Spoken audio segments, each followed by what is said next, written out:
It's Friday, everyone. What do we do on Fridays here at the Hint Hive? That's right, we smash the patriarchy.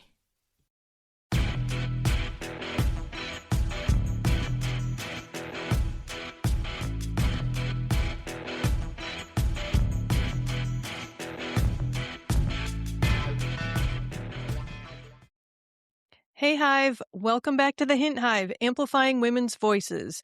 I'm your host, Kelly Hint, your resident psychotherapist, feminist life coach, and queen bee of this particular hive. And today, we are getting into something that is equal parts infuriating and motivating. Because somehow, in 2026, women are still fighting to be seen, heard, credited, and celebrated in creative spaces.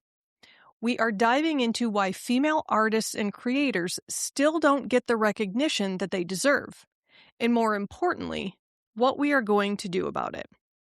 Because let me be crystal clear right out of the gate. This is not about talent. It has never been about talent.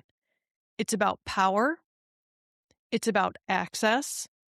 It's about systems that were built without us in mind, as per usual, and sometimes very intentionally against us. And today, we're calling that out, and we are reclaiming what is ours. Let's start with the facts, because we don't just speak in feelings here at the Hive, we back it up. Women make up a massive portion of creative industries.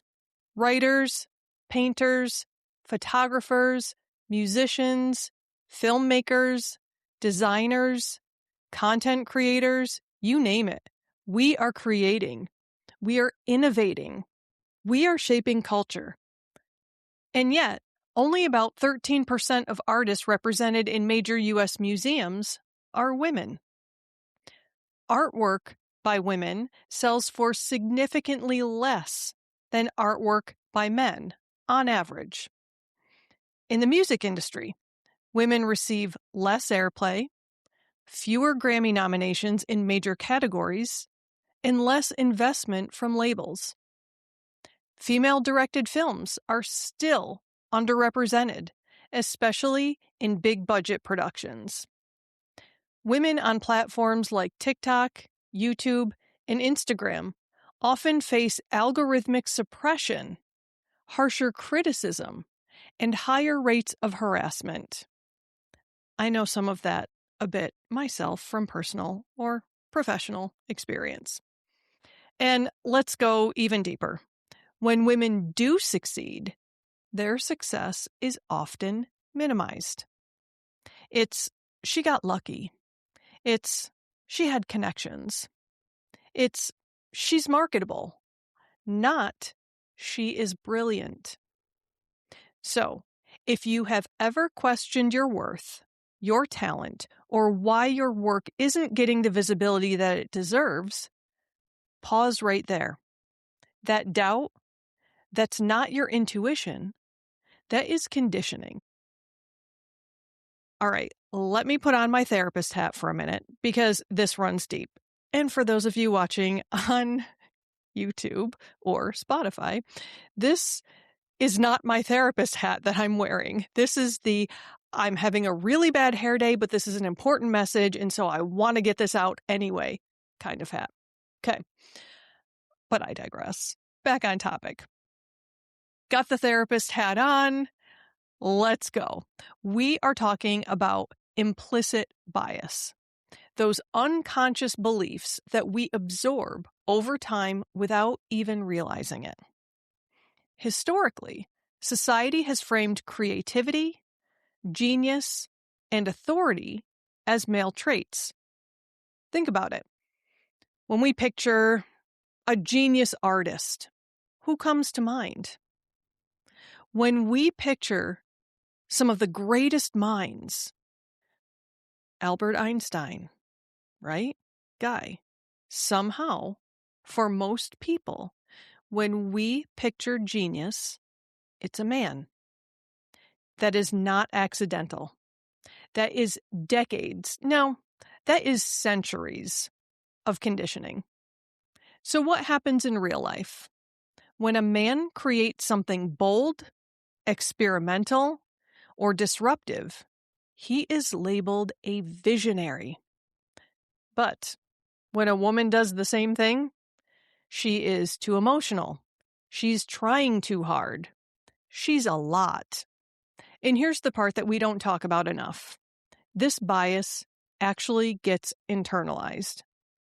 Women are more likely to second-guess their ideas, to over-edit their work. I have been there, done that.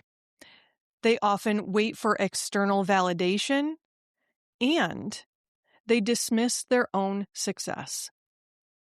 This is where imposter syndrome thrives. And meanwhile, men are often encouraged to take risks, to be visible, to speak loudly, even when they're still figuring it out. So we have one group shrinking and another group expanding. That's not an individual flaw. That is socialization. Now, let's talk about why this actually matters, because this is not just about ego or applause.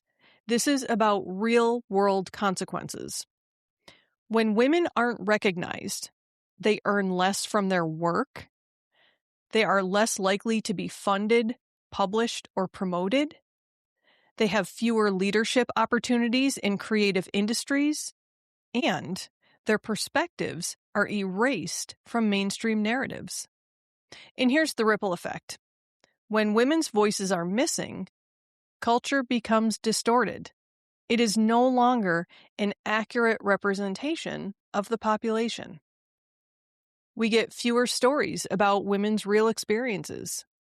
We get fewer complex female characters. We get fewer innovations that reflect women's realities.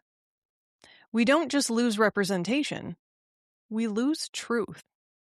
And let me say this clearly.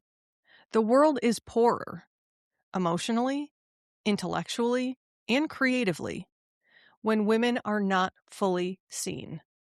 Because we actually have a lot to offer, don't we? All right, Hive. Now we shift from awareness to action. Because insight without action, that just leads to frustration. So here's how we start reclaiming space in real, tangible ways. Step number 1. Share your work before you feel ready. Perfection is a patriarchal scam designed to keep you quiet. Let's unpack that a little more, because perfectionism doesn't just show up randomly. It is something that many women are taught. We were taught that we have to be exceptional just to be taken seriously, that mistakes will define us, and that visibility comes with risk. So what do? We hesitate. We overthink. We tweak and edit and wait for the right moment. And that moment keeps moving. But here's the truth. Growth does not happen in private. Confidence is built through action, not preparation. Every time you share your work before you feel ready, you are disrupting perfectionism, you are rewiring your brain to tolerate visibility, and you are building resilience to feedback and criticism. Start small if you need to, but start. Post the draft. Share the idea. Upload the video, even if you're wearing a funky cherry-covered bucket hat. Publish the piece. Because the longer that you wait to feel ready, the longer that your voice stays hidden. And the world misses out on what only you can create. Your work does not need to be flawless to be valuable. It needs to be seen. The right people will find it. Trust me on this one. If I can do this podcast looking wretched and still get positive feedback from it, again, I'm with the right audience, right? Because my audience doesn't care what I look like because I'm not playing to the male gaze. So just do it. It does not need to be perfect. All right, step number 2, stop downplaying your achievements. Oh my gosh, as a therapist, I have to work with women on this all the time, constantly. So no more, it was nothing. No more, I just got lucky. No, you didn't. And let's really sit with this for a second, because this is one of the most normalized ways that women shrink themselves. It is actually normalized to minimize. Downplaying your success might feel like humility. That's what we've been taught, right? But most of the time, it's actually a learned safety behavior. You were likely taught that being too proud would make you unlikable, right? That being confident would make you intimidating. That owning your success would somehow take something away from other people. So instead, you soften it. You minimize it. You make your brilliance more comfortable for other people. But here's the problem. When you downplay your achievements, people believe you. You are teaching others how to perceive your value. So let's rewrite that pattern. Instead of shrinking, try this. I worked really hard on that. Or I'm proud of what I created. That was a big accomplishment for me. Now notice, none of that is arrogance. It's simply accuracy. Owning your achievements does not make you less relatable. It makes you more visible. And the more you practice speaking about your work with confidence, the more natural it becomes. This is how you start to rewire not just your mindset, but how the world responds to you. Because confidence isn't something that you wait to feel. It's something that you practice out loud. Okay, step number 3. Normalize visibility. I understand how difficult this one can be. Because again, it makes you feel vulnerable, right? It's like I feel vulnerable right now, but I'm doing it anyway. Normalize visibility. Post your work. Promote your work. Talk about your work. We're going to go a bit deeper here because visibility is one of the biggest psychological barriers for women. Again, it's one that was a huge challenge for me, but I pushed myself through it anyway. A lot of us were taught that being visible equals being judged. That if you put yourself out there, you are opening yourself up to criticism, rejection, or being labeled as attention-seeking, right? I know you're feeling me on this one. So what happens next? You stay quiet. You wait. You hope your work speaks for itself. Again, long history of doing this myself. And as a business owner, that's kind of dangerous for me. I have to be proactive. I have to sell my services. Doesn't come naturally for me. But you know what? Here's the reality. In today's world, talent without visibility often goes unnoticed. Visibility is not about ego. It's about opportunity. When you allow yourself to be seen, you increase access to opportunities. You build connections and community. You create pathways for others to discover your work. And let's normalize something else. Self-promotion is not selfish. Men have been socialized to talk about their work openly. Women have been socialized to let others do the talking. Well, we are flipping the script here in the Hive. Start practicing visibility in ways that feel doable. Share behind the scenes of your process. Talk about what inspired your work. Celebrate milestones publicly big and small. And yes, it might feel uncomfortable at first. That doesn't mean you're doing it wrong. It means you're doing something new. The more you practice being seen, the less scary it becomes. Because visibility isn't something you wait to be granted. It's something that you claim. Do you really think that I enjoy putting myself out here every week with this podcast? No! It makes me feel so freaking vulnerable, especially when I'm struggling physically because of a lupus flare. Clearly, like I am today and have been for several weeks. But guess what? Here I am doing it anyway because I am trying to set an example for all of you who are watching and listening. I'm trying to show every one of you that you can do the thing that's scary and somehow survive the discomfort. Do I think that everybody's going to love what I put out? No. I actually know for a fact that about half the population hates what I put out because I stand for, a version of females that isn't the right version, the socially prescribed version. I get it. But guess what? I'm doing it anyway because I want to reach you. I want you to hear me and hopefully reach this place of empowerment too. All right, step number 4. Actively amplify other women. Share their content. Recommend their work. Credit them publicly. And this is bigger than just being supportive. This is strategy. This is resistance. This is how we can change culture.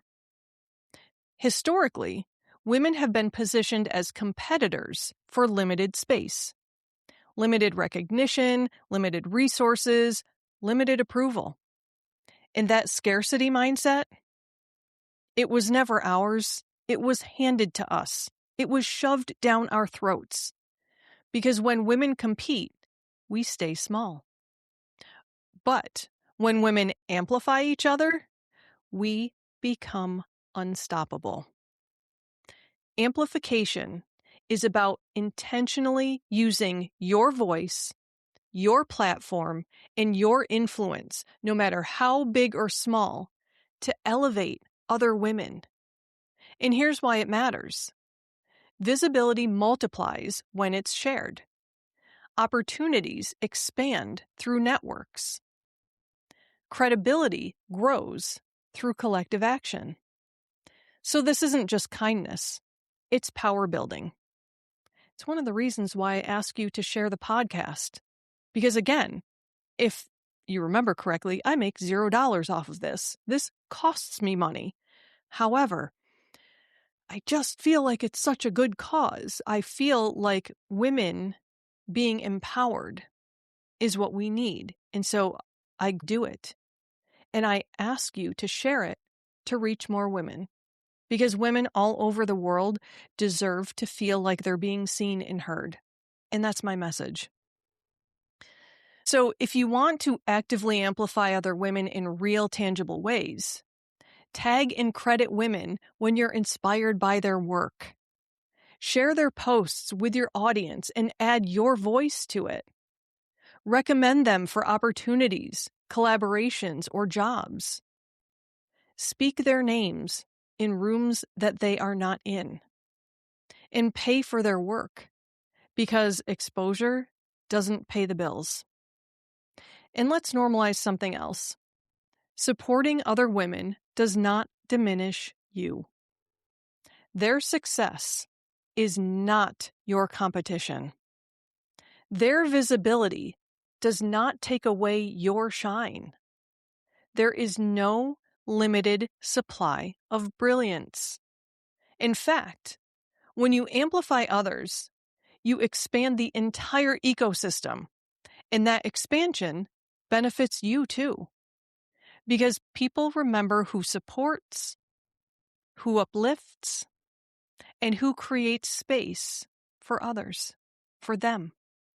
This is how we dismantle gatekeeping. This is how we rewrite the narrative. Not alone, but together. And a quick shout out to every single one of you who keep listening to this podcast, and especially to all of you who continue to share this podcast with others. You are part of a revolution, a movement to educate and empower women, a demand to be seen. And you know what? I'm going to toss this out there.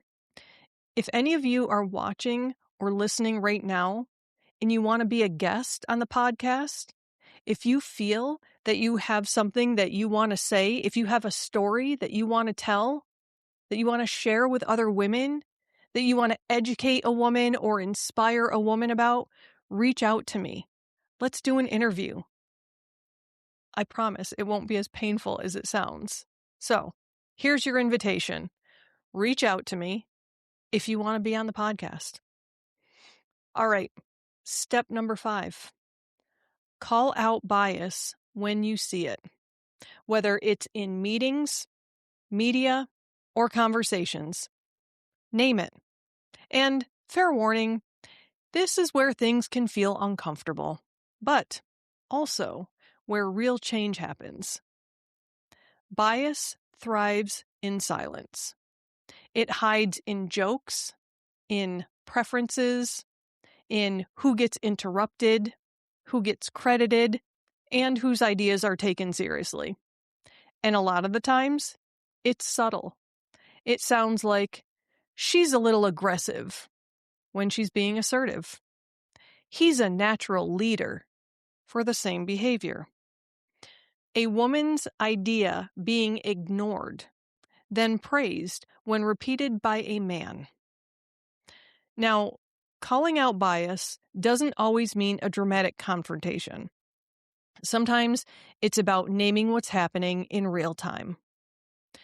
Here are some phrases that do it in a grounded, strategic way and can make it a little bit more comfortable for you.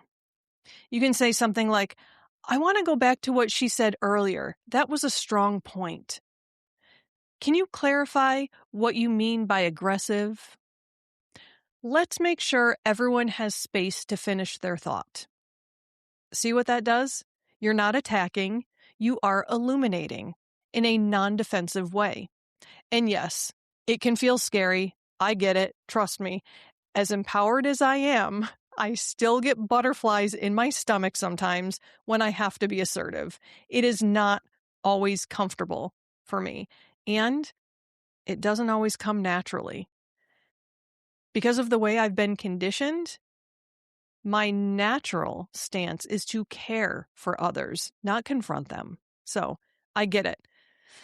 I'm asking you to do something scary, but trust me, it's worth it. Because women are often socialized to keep the peace, to not rock the boat, to be liked above all else. But here's the reframe. Discomfort is not danger. Speaking up might feel risky, but staying silent reinforces the very systems that silence you. And let's be honest, you don't have to call out everything all the time. That is just exhausting. This is about choosing moments where your voice can create an impact. Start small. Correct misattribution. Support another woman in the moment. Ask a clarifying question that exposes bias. Each time you do this, you are building a new pattern, not just for yourself, but for the environment around you. Silence protects inequality. Your voice disrupts it. And disruption, that is where change begins. Okay, step number 6. Curate your consumption. Look at your playlists, your bookshelf, your social feed. Because what you consume is quietly shaping how you see yourself and what you believe is possible for you.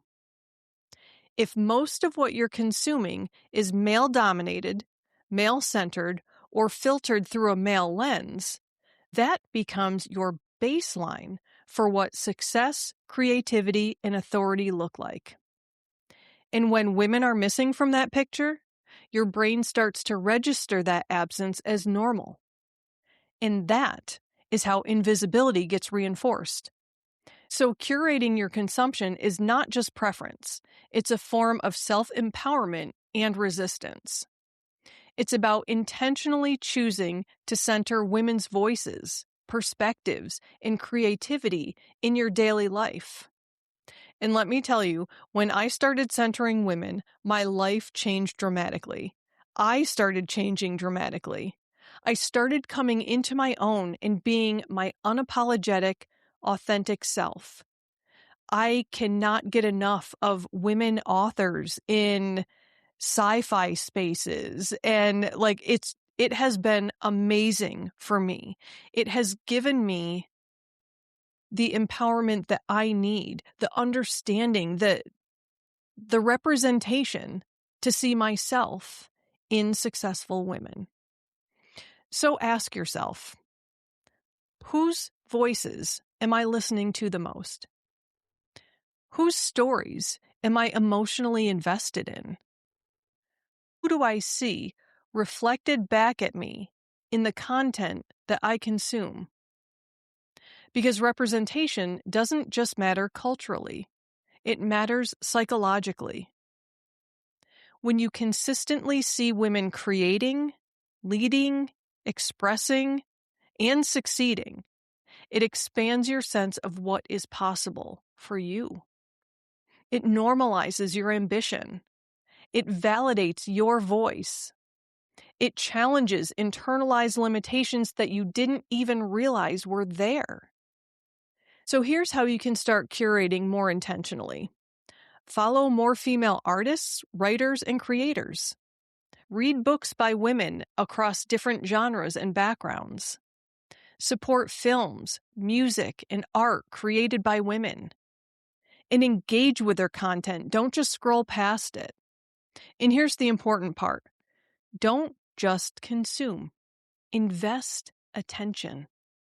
Because attention is currency in today's world. Where you place your attention shapes algorithms, platforms, and ultimately, who gets seen. So every time you choose to engage with a female creator, you are actively contributing to shifting visibility and recognition. This is how we start to rebalance what the world values, one choice at a time. This is another reason why I ask people to like and share, because it changes the algorithms. Let's get more women creators noticed, invisible, and put into those algorithms. Get me and others put in front of the women who need to hear us, the women who are empowering others. So ask yourself, are women centered in your world, or are they just an afterthought? And finally, step number 7, build community over competition. We have been conditioned to compete, but collaboration is where power lives. And let's really unpack this because this conditioning runs deep. From a young age, many women are subtly, or not so subtly, taught that there's limited space for us, limited success, limited recognition, limited seats at the table. So what happens? We compare. We compete. We question whether someone else's success somehow means less opportunity for us. But that belief, it's a lie rooted in scarcity. Because here's the truth. When women operate in isolation, systems stay intact. Those crappy systems that seek to silence us. But when women build community, systems start to crack. Community is not just about connection. It is about collective power. When you build community with other women, you share resources and opportunities. You exchange knowledge and support. You create collaborative momentum instead of isolated effort. And something powerful happens in that space. You stop seeing other women as threats, and you start seeing them as allies. So, what does community building actually look like in real life? Reaching out to other women in your field instead of silently comparing yourself, or collaborating on projects instead of competing for attention. Creating spaces, online or offline, where women can share, learn, and grow together. And being honest about your struggles so that others can feel less alone. And let's talk about vulnerability for a second, because community requires it. You have to be willing to be seen, not just as successful, but as human. That means asking for help. That means celebrating others openly. That means letting go of the idea that you have to do everything alone. Because independence is powerful, but interdependence, that is transformative. And here's the ripple effect.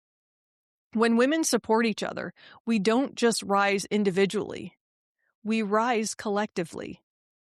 We create networks instead of ladders. We create ecosystems instead of hierarchies. There is space for all of us. Not because someone is giving it to us, but because we are building it together. Let's shift the narrative real quick and do a feminist reframe. Therapists love reframes, don't we? Wanting recognition is not vanity. It is a deeply human desire to be seen, valued, and respected. And for women, that desire has been policed, minimized, and flat out denied. So when you advocate for your work, when you ask for credit, when you take up space unapologetically, you are not being too much. You are correcting a historical imbalance. You are reclaiming visibility that was never supposed to be withheld from you in the first place. That is not ego. That is justice. All right, Hive, it's time for your badass affirmation of the week. I want you to feel this, not just hear it. I do not wait for permission to be recognized. My voice, my art, and my presence are inherently valuable. Again, because this is so important, I do not wait for permission to be recognized. My voice, my art, and my presence are inherently valuable. Let this land, ladies. Let it marinate in your brain. Because the world has conditioned women to wait, to be chosen, to be discovered, to be validated. But here's the truth. Waiting keeps you invisible. This affirmation is about reclaiming authority over your own visibility. When you embody this belief, everything shifts. You stop asking, is this good enough? And you start asking, am I honoring my voice? You stop shrinking to fit expectations, and you start expanding to meet your potential. Recognition starts internally, and then it radiates outward. Here's what I want you to take away with you today, Hive. The lack of recognition for female artists is not a reflection of their worth. It is a reflection of systems that were never designed to uplift them. But systems are not permanent. They are built so they can be rebuilt. They change when women stop minimizing themselves. They change when we amplify each other loudly and consistently. They change when we refuse to disappear. So whatever you create, your art, your writing, your voice, your ideas, I am telling you, it matters. Not someday, not when it's perfect, right freaking now. The world doesn't just deserve your creativity, it needs it. My fellow queens, if this episode lit something up inside of you, and I hope it did, here's what I want you to do. Share this episode with a woman creator who inspires you. Or post one piece of your work this week. Messy, imperfect, real. Or publicly hype up at least one female creator today. And if you do share your work, please tag me. I want to celebrate you. I want to amplify you and remind you that your voice deserves to be heard. And don't forget to follow the Hint Hive, leave a review, and keep this community growing. Because the louder we get together, the harder we are to ignore. Until next time, ladies, stay bold, stay visible, and keep buzzing.